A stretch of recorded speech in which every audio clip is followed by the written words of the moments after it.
There's a certain kind of magic when Sergio Leone makes a Western. By the time he directed A Fistful of Dynamite in 1971, he had already cemented himself as the master of the spaghetti Western with the good, the bad, and the ugly. But this film was different. It wasn't just another tale of cowboys and outlaws. It was something deeper, darker, and surprisingly political. The story follows two unlikely partners. Juan Miranda, a scrappy Mexican bandit played with gusto by Rod Steiger, and John Mallory, an Irish revolutionary and explosives expert brought to life by James Coburn. What starts as a shaky alliance between a thief and a fugitive soon turns into something much more complicated, a friendship forged in violence, betrayal, and revolution. At its core, the movie is about survival and loyalty during turbulent times. Juan only wants riches for his family, but he's dragged into a revolution he never asked for. John, meanwhile, is haunted by memories of betrayal in Ireland, and he finds himself reliving old wounds as Mexico's war unfolds around him. Leone weaves these threads together in a way that feels epic yet personal.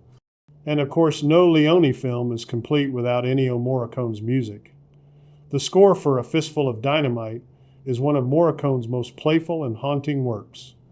It blends humor, tragedy, and suspense, sometimes in the same scene. When this movie was first released, it didn't get the recognition it deserved. Audiences weren't sure what to make of it. Was it a Western? Was it a war film? Was it political commentary?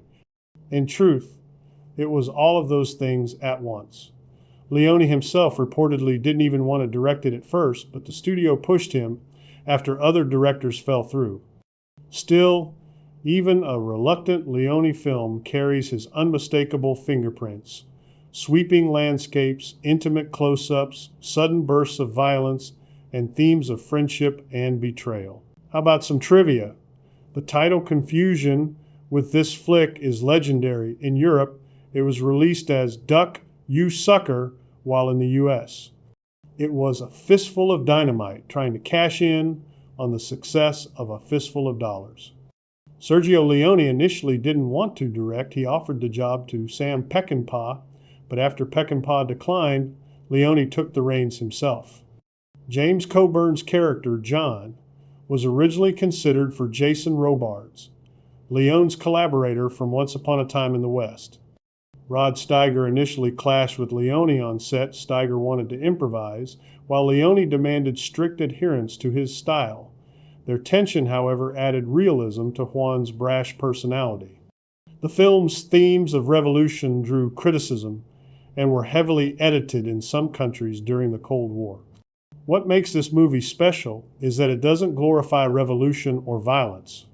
Instead, it shows the messy, painful reality of it all, how ordinary people are swept into history's storms, whether they want to be or not. That's why the film resonates today. It's not just about dynamite and shootouts. It's about people caught between survival and ideology. Over the years, A Fistful of Dynamite has gained a loyal following. Fans now see it as the bridge between Leone's operatic spaghetti westerns and his later epic Once Upon a Time in America. It's a movie that grows richer the more you revisit it. So if you've never seen it, or maybe you brushed it off, give it another shot. It's not just another Western. It's a film about friendship, memory, and the explosive choices we make when history comes knocking.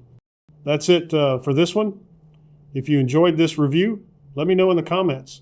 And don't forget to like, subscribe, and hit that bell for more movie comparisons, retro reviews, and all things film. And as always, see ya on the next one. Save us a balcony seat and extra butter on the popcorn, please.